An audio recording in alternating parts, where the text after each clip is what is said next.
IFTU అనుబంధ ఏలూరు హమాలి ముఠా కార్మిక సంఘం వైస్ ప్రెసిడెంట్ పుణ్యవంతుల భూపతి సంతాప సభ ఇఫ్టు జిల్లా కార్యాలయంలో సంఘం ప్రెసిడెంట్ దోళ్ల వీరినాయుడు అధ్యక్షతన జరిగింది. ఈ సభకు ముఖ్య అతిథులుగా పాల్గొన్న ఇఫ్టు రాష్ట్ర సహాయ కార్యదర్శి యు వెంకటేశ్వరరావు మాట్లాడుతూ కార్మిక వర్గం హక్కుల కోసం ఏలూరులో జరిగిన అనేక పోరాటాలు, ఉద్యమాలలో పుణ్యవంతుల భూపతి క్రియాశీలక పాత్ర పోషించారని, భూపతి మరణం ఏలూరు హమాలి ముఠా కార్మిక సంఘానికి తీరని లోటని నివాళులు అర్పించారు.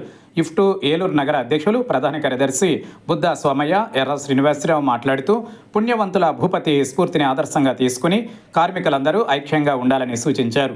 కార్యక్రమంలో ఏలూరు పట్టణ హమాలి ముఠా కార్మిక సంఘం కోశాధికారి కె ప్రసాద్, నాయకులు ఎస్ఆర్ నాయుడు, నారి బాబు బన్ను, అప్పారావు తదితరులు పాల్గొన్నారు. ఏలూరు పట్టణ హమాలి ముఠా కార్మిక సంఘం యూనియన్ కమిటీ సభ్యుడు, ఐఎఫ్టియు నగర కమిటీ సభ్యులు పుణ్యవంతుల భూపతి ఇటీవల అకాల మరణం చెందారు. ఆయన మరణం చాలా బాధాకరం. ఆయన మరణం పట్ల సంతాపాన్ని, కుటుంబ సభ్యులకి సానుభూతిని తెలియజేస్తా ఉన్నాం ఐఎఫ్టి తరఫున. అదేవిధంగా భూపతి బతుకున్న కాలంలో ఆసిఫ్ రాజు గారి ఉల్లిపాయల కొట్టులో పనిచేస్తూ సంఘ అభివృద్ధి కోసం ఎంతో కృషి చేశాడు. యజమానులతో ఏ రోజు రాజీ పడలేదు. పోరాటంలో ముందున్నాడు. అనేక విషయాల్లో కార్మిక వర్గానికి న్యాయం చేయడం కోసం జరిగేటువంటి అన్ని పోరాటాల్లో కూడా తన వంతు పాత్ర పోషించాడు, ముందు బాగా నిలబడ్డాడు. అటువంటి భూపతి ఇటీవల అకాల మరణం పాలవటం చాలా బాధాకరం.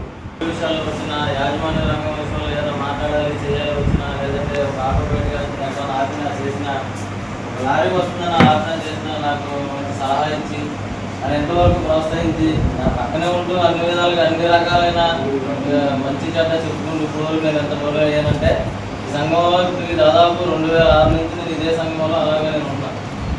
2006లో ఎన్ఎస్ మార్కెట్ ఉల్లిపాయల ముఠాలో నేను వచ్చాను.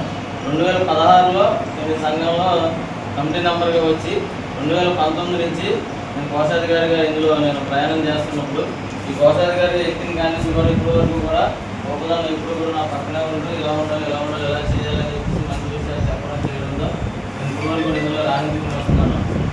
అలాగే ఈరోజు ఆయన లేకపోవడం చాలా బాధాకరమైన విషయం. ఆయనకి మా ఎన్ఎస్ మార్కెట్ రూపాయల కార్మికుల నుంచి సంతాపం తెలియజేస్తున్నాను.